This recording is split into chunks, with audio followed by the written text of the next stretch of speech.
4.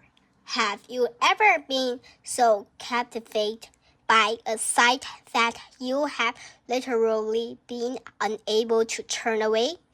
Maybe it was a sunset that filled the sky with the spatters of color just as the moon rose over the horizon zone, or maybe a rare animal where somewhere out in the wild fearlessly approached to make sure you were friendly, or maybe it was a musician who was able to play 5 different instruments all at once.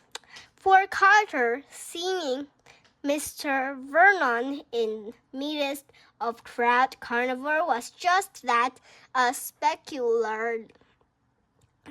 The man wore a black and white suit, which his sleeves rolled up at the elbow, and the cape hung from his shoulders back on the outside and shining red on the inside.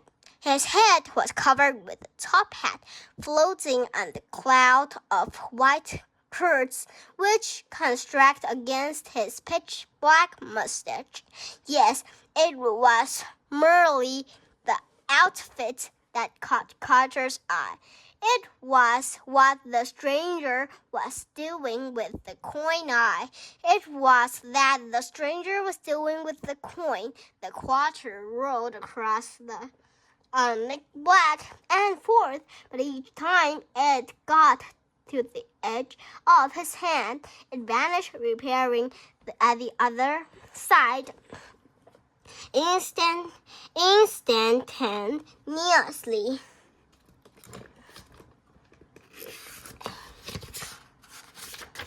The wheel and cogs in Carter's mind spun, trying to figure out how the old man did the trick.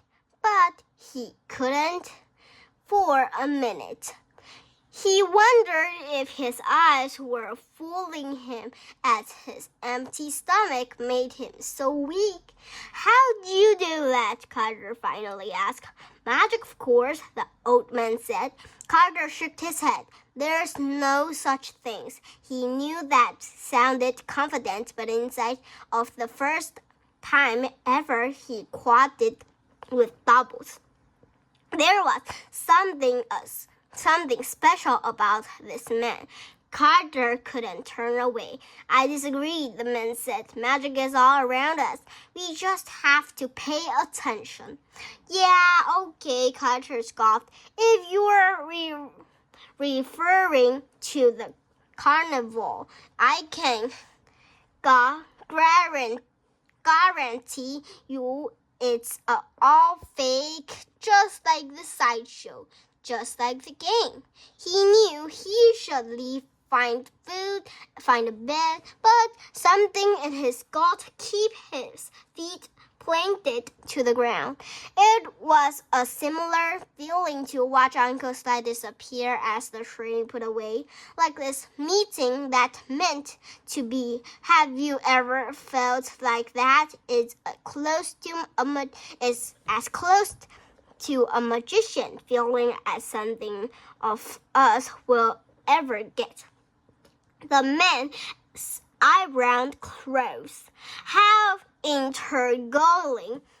Do tell. See the game over there with the Metro milk bottle and the basketball?" Carter pointed.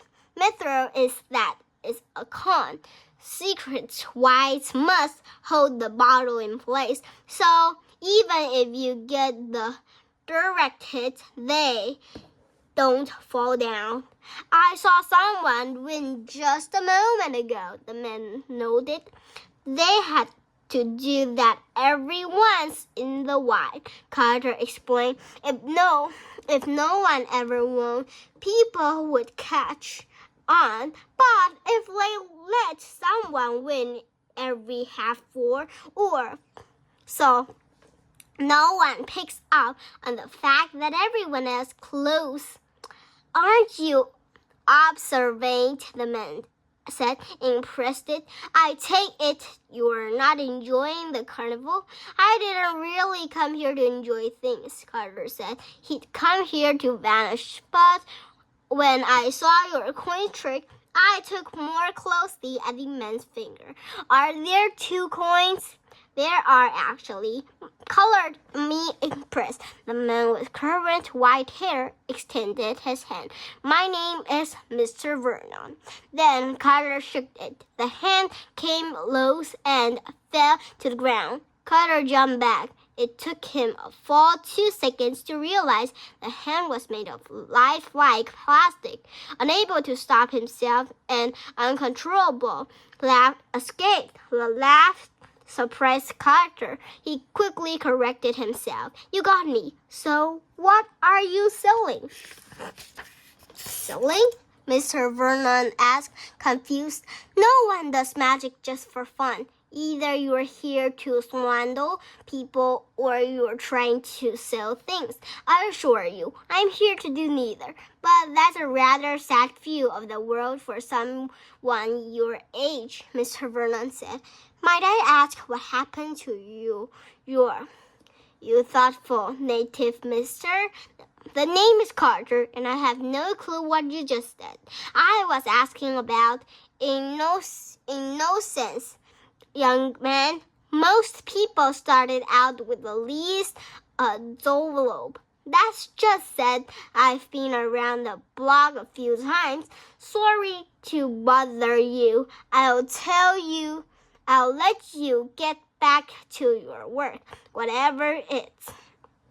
It hurt Carter's heart to step away from this strange man in a top hat, but he knew he had to. A shriek erupted from the down of the midway as someone on one of the rides got a little too excited. The sound sent creepers up Carter's spine. I really gotta go.